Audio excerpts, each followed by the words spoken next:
गुजरात और हिमाचल के election results और बीजेपी, कांग्रेस और आम आदमी पार्टी को इनसे क्या मिला बियॉन्ड द विन लॉस, वो आप सब देख ही चुके हैं, जान ही चुके हैं।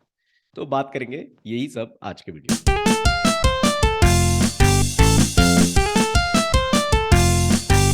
सबसे पहले बात स्टार्ट करेंगे बीजेपी से। एक हफ्ते पहले अगर आप जाएंगे तो बीजेपी की सरकार थी हिमाचल और गुजरात में। और अगर आप दिल्ली एमसीडी की बात करना चाहें तो वहां भी बीजेपी का बोलबाला था। और अब एक हफ्ते बाद अगर आप आइएगा तो बीजेपी की सरकार है गुजरात में। इनफैक्ट मैं आपको जल्दी से बीजेपी का एक रिटेंशन वाला मैप भी दिखा देता हूँ। जो इलेक्शन वाले एपिसोड्स होते हैं तो मेरे काम आते रहते। तो जैसा मैंने कहा, ये एक रिटेंशन मैप है। ये सिर्फ ये बताता है कि बीजेपी की सरकार कहाँ पर थी और वो कहाँ पर रिटेन कर पाए। तो गुजरात रिटेन किया है, वो रिटेन में 8th नंबर पे आया 2022 में। और यहाँ पर वोट शेयर इंक्रीज हुआ, 3.45% का वोट शेयर भी अप हुआ। और ये बहुत बड़ी बात होती है, रिटेन करना तो बड़ी बात होती है। रिटेन करने के साथ साथ वोट शेयर भी ऊपर जाना। और सेकंड था हिमाचल, जो वो रिटेन तो नहीं कर पाए, वोट शेयर 5.79% डाउन हुआ as compared to last election. तो ये था रिटेंशन का रिकॉर्ड। यहाँ पर आप पॉज करके अगर देखना चाहें तो आगे भी देख सकते हैं। जैसा मैंने बताया, गुजरात में तो वोट शेयर भी ऊपर गया, सीट्स भी रिकॉर्ड तोड़ मिली। लेकिन हिमाचल में वोट शेयर भी पिछली बार के मुकाबले डाउन गया, सीट्स भी कम आई और सरकार से हाथ धोना पड़ा।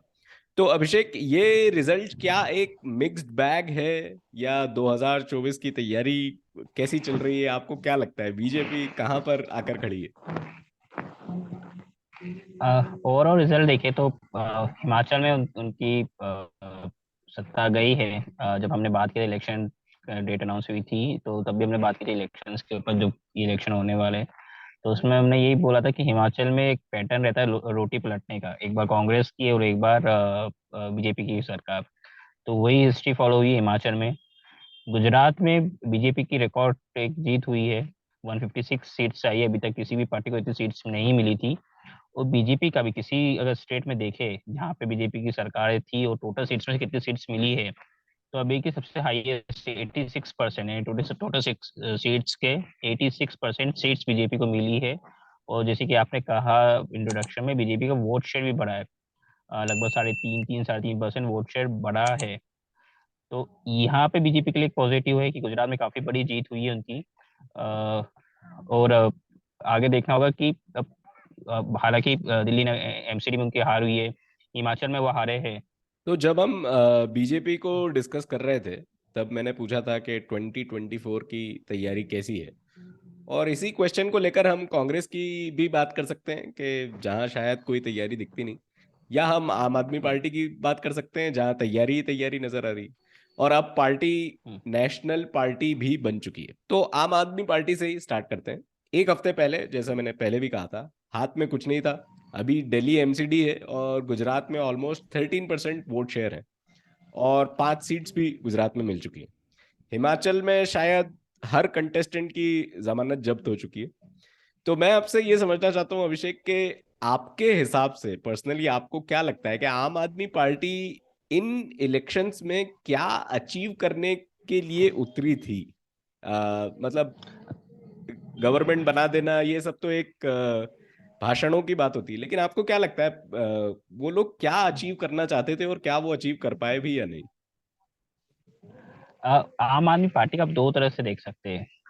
जैसे कांग्रेस बोलती है तो बीजेपी की बी टीम है। ये इनका काम यही है कि हमारे वोट खाना और बीजेपी को जिताना। अब गुजरात इलेक्शन देखे तो उसमें देखिए कांग्रेस का लगभग 15-17% वोट शेयर कम हुआ है। उसमें से 3% बीजेपी के पास गया, बाकी 12-12.5% आम आदमी पार्टी के पास गया है। अगर आम आदमी पार्टी नहीं होती, कांग्रेस को अगर ये 12-12.5% वोट शेयर और मिलते, तो हो सकता है कांग्रेस की सीटें ज्यादा है। भले ही सरकार नहीं बना पाती, पर जो भी कांग्रेस को 17 सीटें मिली, उससे ज्यादा सीटें मिल सकती थी। दूसरा पॉइंट ऑफ व्यू ये है कि कांग्रेस की कहीं ना कहीं फेलियर है कि वो एक मजबूत विपक्ष का ऑप्शन या एक अल्टरनेटिव नहीं दे पा रही है। तो लोग दूसरा ऑप्शन देख रहे हैं कि दूसरा ऑप्शन क्या हो सकता है। तो उनको लग रहा है आम आदमी पार्टी जिस तरह के वादे कर रही है, केजरीवाल जिस तरह के वादे कर रहे हैं, एक जो बोलते हैं कि जो लोग लुभावन वादे हो, खास तौर पे जो अर्बन पुअर या urban lower middle class section है, कि हम आपको फ्री में बिजली देंगे, फ्री में वाटर देंगे, आपको बस में जो ट्रेवल रहेगी वो फ्री में रहेगा। तो एक उन्होंने एक टारगेट अपना एक पकड़ लिया है और उसको कोशिश कर रहे हैं कि वो एक अपना वोट बैंक बनाए। जिस तरह की पॉलिटिक्स बीजेपी भी करती है, लाभार्थी की पॉलिटिक्स जो उनकी स्कीम है उसका वो प्रमोशन करती है। तो आम आदमी पार्टी भी कर रही है कि हमने उनके पास एक दिल्ली मॉडल है कि हमने दिल्ली में ये किया है। दिल्ली में हमने स्कूलों को बेहतर बनाया है। हमने मुफ्त में फ्री में एक लिमिट तक बिजली दी है, पानी दिया है। अस्पताल हमने अच्छे किए हैं। वही मॉडल हम अगर आपके राज्य में हम आते हैं तो वही करेंगे। गुजरात में पूरा कैंपेन देखे, गुजरात का कैंपेन ही पूरा उस बेस पे था कि उनका एक जो दिल्ली मॉडल है वही मॉडल वो उन्होंने गुजरात में पेश किया था कि आपको फ्री में इलेक्ट्रिसिटी मिलेगी, पानी मिलेगा, अस्पताल की हालत अच्छी होगी, स्कूल बेहतर हो गए। तो आम आदमी पार्टी के लिए काफी है। आम आदमी पार्टी अगर आप देखें किसी भी पूरा हिस्ट्री में देखें कि कोई भी पार्टी पहली बार में किसी राज्य में नहीं जीत पाई है। पंजाब भी आप हम की भी बात करें तो पंजाब में भी काफी साल से 2014 से आम आदमी पार्टी की प्रेजेंस थी। उसके बाद जाके अब उनकी सरकार बनी है। उसी तरह से गुजरात भी है, गुजरात में उनको एक एंट्री का रूम मिल गया है। अब उस पर कैसे बिल्ड करते हैं वो देखना होगा। इसके बाद अब कौन कौन से राज्यों में जाते हैं। और जहां तक आम आदमी पार्टी की जो स्ट्रेटेजी मुझे लगती है, उनकी नज़र 2024 पे नहीं, उनकी नज़र है 2029 पे। उनको ही पता है 2024 में हम बीजेपी को कुछ ज़्यादा चैलेंज नहीं दे सकते। उनकी स्ट्रेटेजी ये है कि पहले कांग्रेस की जमीन खाए, फिर हम बीजेपी को चैलेंज करेंगे। वही गुजरात में होते हुए दिखा। उन्होंने कांग्रेस की जमीन खाई, जो कांग्रेस का वोट बैंक था, जो आदिवासी वोट बैंक है कांग्रेस का वो गुजरात में, वहां पे भी काफी अच्छा परफॉर्म किया है। और कई एरिया में जहाँ पे कांग्रेस काफी स्ट्रांग थी वहां पे आम आम आदमी पार्टी ने काफी अच्छा स्ट्रांग काफी अच्छा परफॉर्म किया है। तो 2000, जो आपने कहा बड़ी इंटरेस्टिंग बात है कि 2024 में हम इतना बड़े चैलेंजर शायद ना बन पाए, लेकिन 2029 को आई कर रहे हैं। और अगर अगर आपको ऐसा लगता है कि ये थोड़ी सी स्ट्रेंज बात है कि ऐसा कैसे कोई पार्टी कर सकती है कि हम 2024 का सोचें, नहीं सीधे 2029 का सोचें, तो यहाँ पे मैं एक पॉइंट और याद दिलाना चाहता हूँ कि 2014 में केजरीवाल जा चुके थे वाराणसी में डायरेक्टली नरेंद्र मोदी के अगेंस्ट चुनाव लड़ने। और वो सीधी सी बात थी, वहां पे उस टाइम पे मैंने एक जगह ये पढ़ा भी था कि ऐसा नहीं है कि मोदी वाराणसी से चुनाव जीतेंगे या नहीं, देखना सिर्फ ये है कि कितनी वोट मार्जिन से मोदी वो चुनाव जीतते हैं वाराणसी से। तो वहां पर केजरीवाल हारे हुए थे वो चुनाव, लेकिन फिर भी वो वहां पर गए, वो इसलिए ताकि एक हेडलाइंस ग्रैब कर पाए, एक कवरेज ग्रैब कर पाए कि डायरेक्टली नरेंद्र मोदी के अगेंस्ट वो खड़े हुए हैं।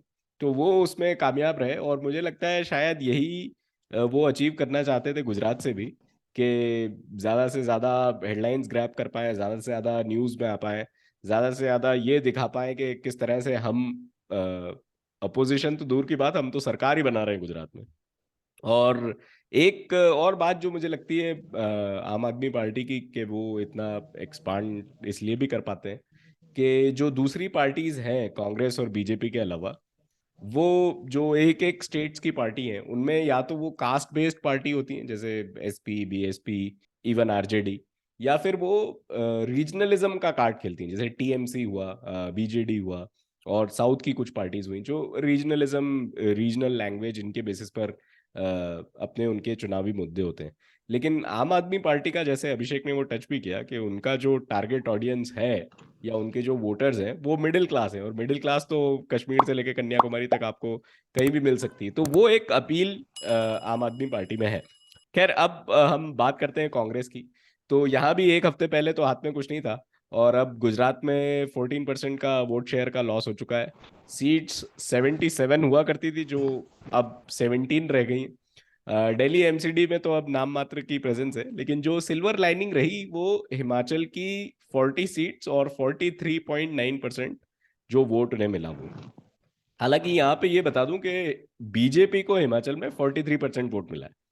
तो कांग्रेस ने दरअसल 2018 के बाद ये कोई पहला एक स्टेट इलेक्शन है जो अपने दम पर वो जीते हैं। तो अभिषेक, अब ये जो यात्रा है ये यहाँ से किधर जा रही है? कांग्रेस की बात करें कि हिमाचल एक उनके लिए एक थोड़ा सा पॉजिटिव पॉइंट रहा इन इलेक्शंस में, बट वहाँ पे भी अभी देखे कि इतनी रहा आसान नहीं। 40 सीटें मिल गई है, बहुमत मिल गया है। अब कांग्रेस के साथ सामने सबसे बड़ा चैलेंज है कि मुख्यमंत्री कौन होगा। वहाँ पे कई मुख्यमंत्री के दावेदार है, छोटा स्टेट है। अगर 5-6 विधायक इधर से उधर होते तो वापस कांग्रेस की सरकार जा सकती है और वो राज्य खो सकती है। तो कांग्रेस किस तरह से मैनेज करेगी सबसे पहले हिमाचल को, इसको मुख्यमंत्री बनाती है और बाकी जो दावेदार हैं उनको किस तरह से मैनेज करती है, वो देखना एक इंटरेस्टिंग होगा। कांग्रेस की बात करें, कांग्रेस जो कैंपेन था गुजरात में, वो देख के लगा कांग्रेस ने पहले ही गिव अप कर दिया है। कांग्रेस का कोई बड़ा नेता गुजरात में इलेक्शन के लिए नहीं गया, ना राहुल गांधी गए, ना प्रियंका गांधी गई। कांग्रेस के जो अध्यक्ष है मल्लिकार्जुन खड़गे, वो कुछ रैलियां उन्होंने की। और कांग्रेस के ना हमने बहुत ही लोकल प्रचार रखा है, डोर टू डोर प्रचार रखा है। कांग्रेस चुनाव गुजरात का पहले ही छोड़ चुकी थी, और जिसका परिणाम भी देखने में मिला है। और जहाँ पे उनके मजबूत होल्ड थे वहाँ पे भी उनका काफी, वो भी होल्ड अपने परफॉर्म नहीं कर पाई है। वहाँ पे भी आम आदमी पार्टी बीजेपी ने अच्छा गेन किया है। कांग्रेस के लिए अब जो फाइट है, अब वो है कि जो अब अगले साल में जो इलेक्शन होने वाले हैं, अगले 2023 में, वो ऐसे इलेक्शन है कि जहाँ पे जैसे कर्नाटका देखे तो कर्नाटका में बीजेपी और कांग्रेस में डायरेक्ट फाइट है। जेडीएस एक पर एक मार्जिन ऑफ प्लेयर है। एमपी में इलेक्शन है, छत्तीसगढ़ में इलेक्शन है, राजस्थान में इलेक्शन है। यहाँ पे डायरेक्ट बीजेपी और कांग्रेस के बीच में फाइट है। यहाँ पे एट प्रेजेंट किसी तीसरी पार्टी की कोई बड़ी प्रेजेंट नहीं है। आप हो सकता है आप आके यहाँ पे अभी हमने उम्मीदवार उतारे, बट फिलहाल काफी कम टाइम बचा है, 1 साल का टाइम से कम टाइम बचा है। तो 1 साल के कम टाइम में कोई तीसरा कोई आप चैलेंज कर सके, कोई दूसरी पार्टी चैलेंज कर सके, ये मुश्किल है। तो कांग्रेस के सामने यही चैलेंज है कि जो आने वाले 2023 के चुनाव है, उसमें वो कैसे परफॉर्म करेगी, कि क्या स्ट्रेटेजी रहेगी। कर्नाटक जैसे बड़ा राज्य है, मध्य प्रदेश, छत्तीसगढ़, राजस्थान में उनको अपनी सरकार बचानी है, तो वहां पे क्या परफॉर्म करते हैं। अगर यहाँ पे भी इनका परफॉर्मेंस वीक रहता है तो 2024 के लिए कांग्रेस की दावेदारी और कमजोर हो जाएगी। अगर यहाँ पे अच्छा परफॉर्म करते हैं तो हो सकता है कि 2024 में कुछ दावेदारी पेश करे वो, पर ये गारंटी नहीं। चूंकि हमने 2019 में भी देखा, 2018 में जब चुनाव हुए थे, तो कांग्रेस की 3 राज्यों में सरकार बनी थी, मध्य प्रदेश, छत्तीसगढ़ और राजस्थान। उसके बाद भी 2024 में उनका परफॉर्मेंस काफी कमजोर रहा था, क्योंकि विधानसभा में एक अलग मुद्दों पे वोट डलते, लोकसभा में।